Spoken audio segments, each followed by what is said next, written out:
마태복음 14장 1에서 14절 말씀입니다.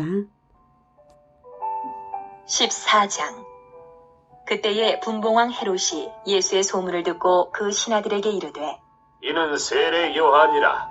그가 죽은 자 가운데서 살아났으니 그러므로 이런 능력이 그 속에서 역사하는도다 하더라.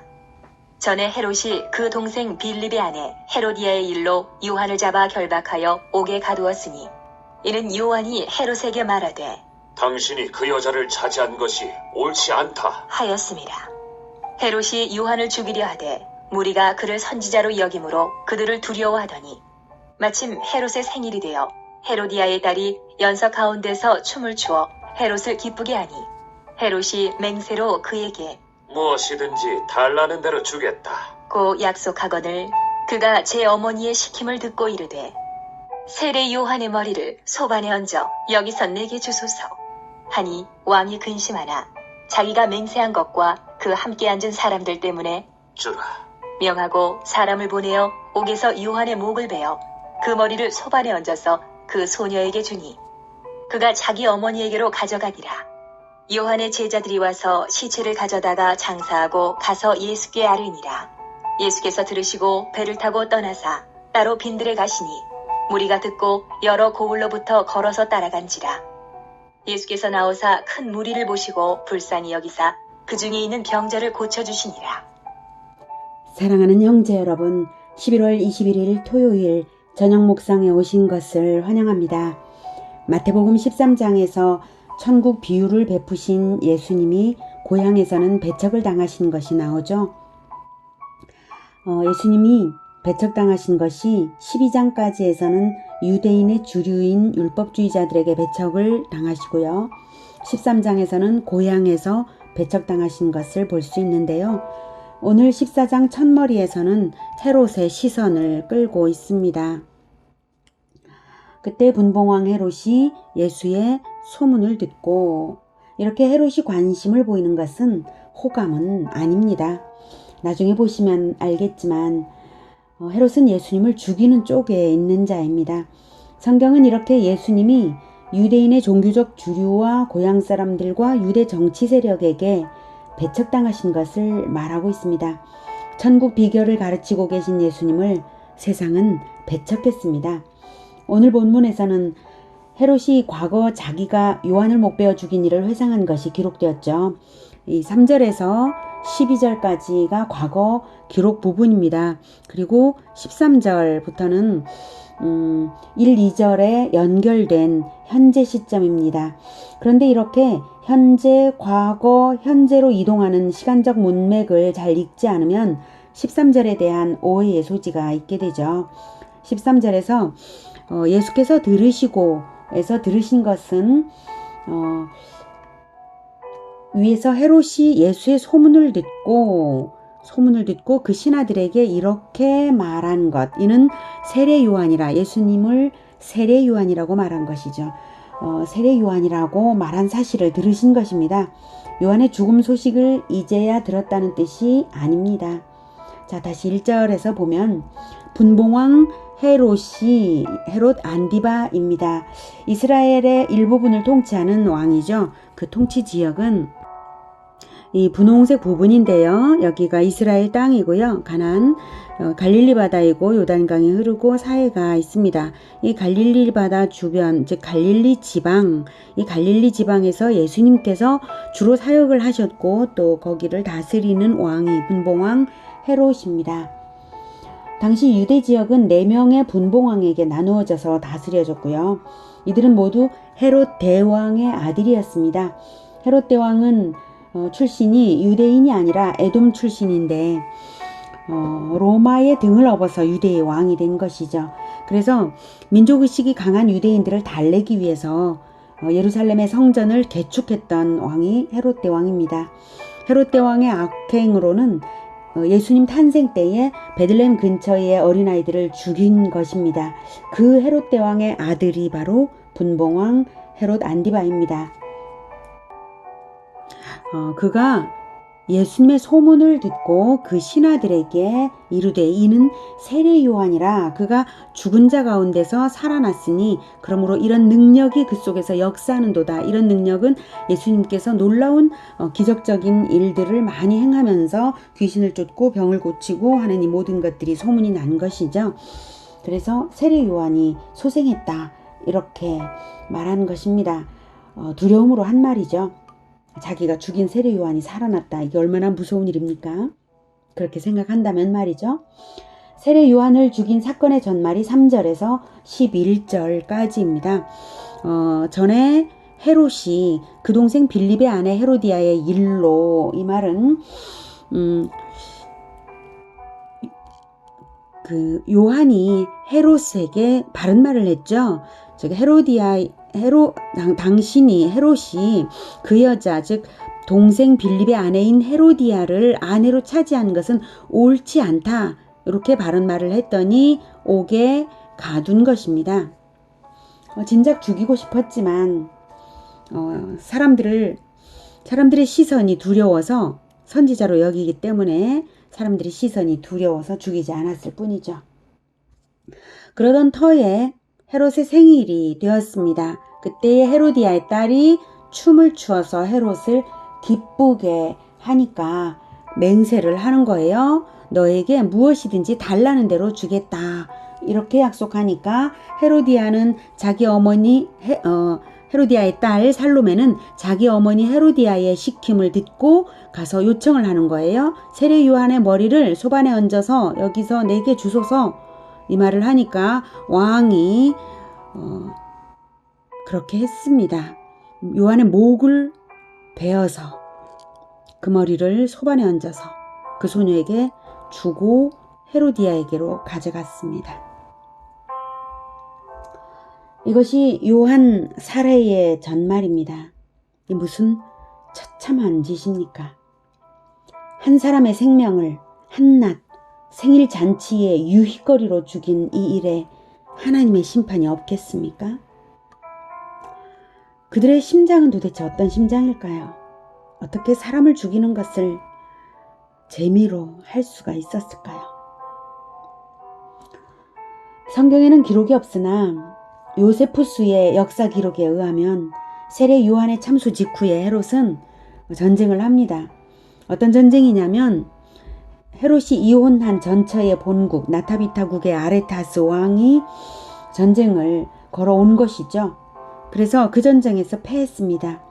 그래서 로마 원로원의 노염을 샀죠. 결국 헤로디아와 함께 프랑스의 리옹으로 추방되어서 그곳에서 최후를 마쳤다고 합니다. 헤로디아의 딸 살로메는 빙판 위에 넘어져서 날카로운 얼음에 목이 찔려서 죽었다고 합니다. 하나님은 악인을 반드시 심판하십니다. 세상에 우연이란 없습니다. 모든 것이 하나님의 섭리 안에 있습니다. 전쟁도, 나타비타 국의 전쟁도, 그리고 얼음도 다 하나님의 섭리 안에 있었던 것입니다.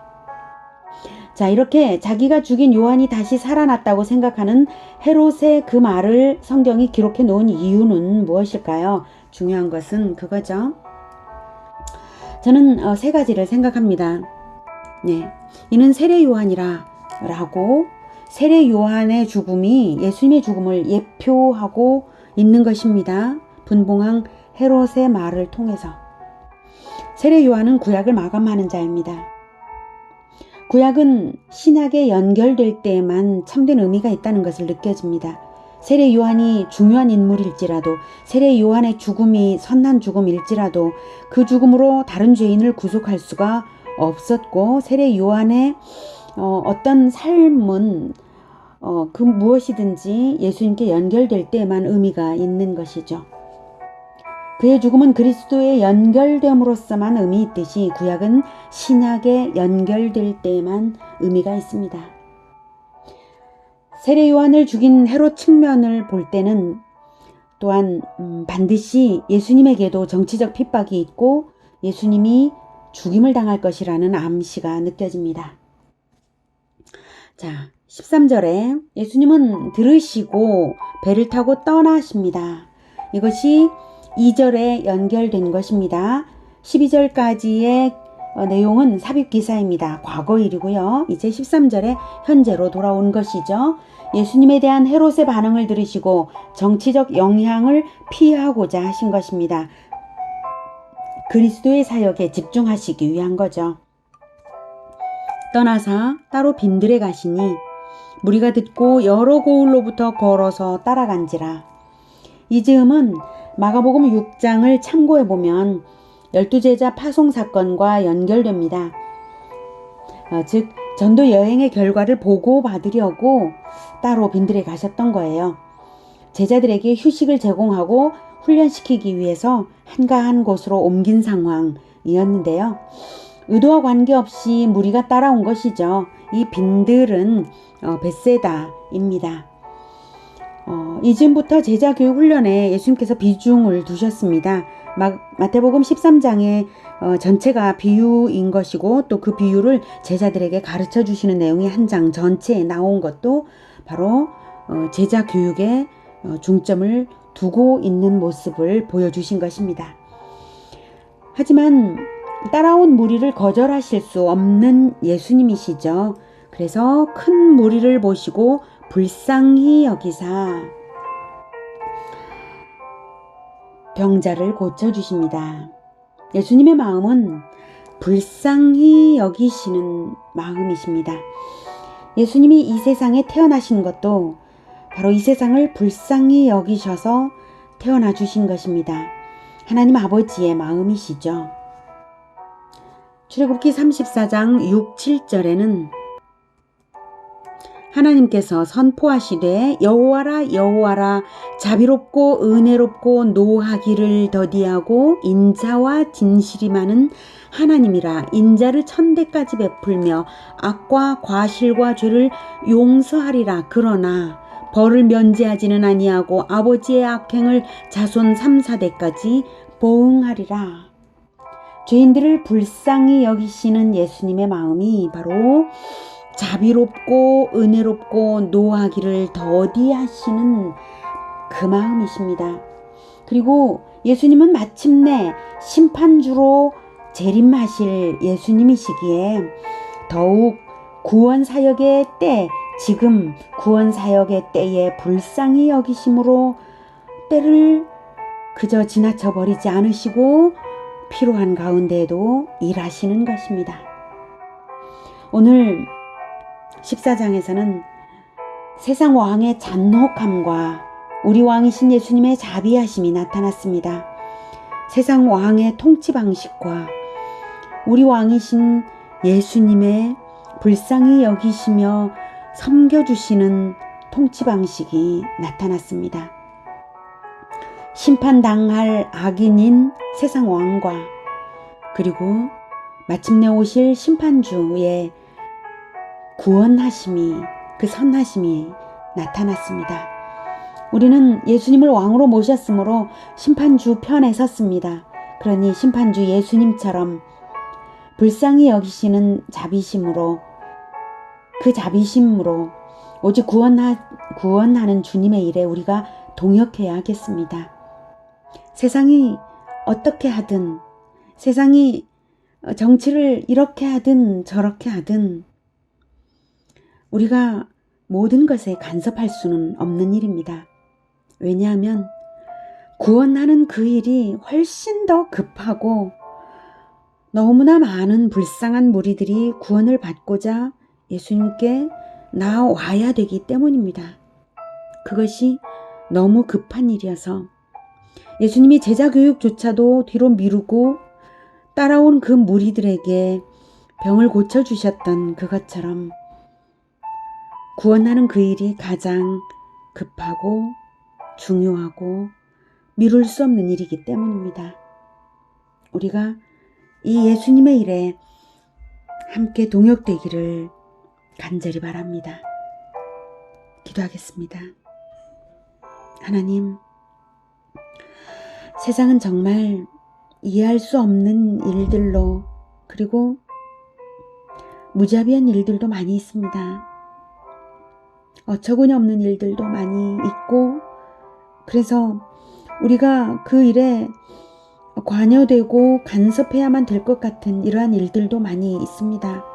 그러나 하나님, 예수님은 가장 중요한 일, 그리스도의 사역, 구원하는 일에 초점을 맞추시고 세상 정치에 휘말리지 않기 위해서 오히려 피하신 것을 오늘 보면서 우리 역시 중점을 두어야 할 그 일이 무엇인가를 분명히 알고 예수님을 따라야 한다는 것을 깨닫습니다. 하나님, 오직 예수님만이 우리의 왕이십니다. 세상에 소망이 없습니다. 세상에 정말 소망이 없고 점점 더 어두워져 가고 있을 뿐입니다. 하나님, 오직 예수님을 따라서 구원하는 이 일에 열심으로 따라갈 수 있도록 우리를 붙들어 인도하여 주시옵소서. 우리를 구원하여 주신 우리 왕이신 예수님의 이름으로 기도드립니다. 아멘. 이어지는 시간은 개인 기도 시간입니다.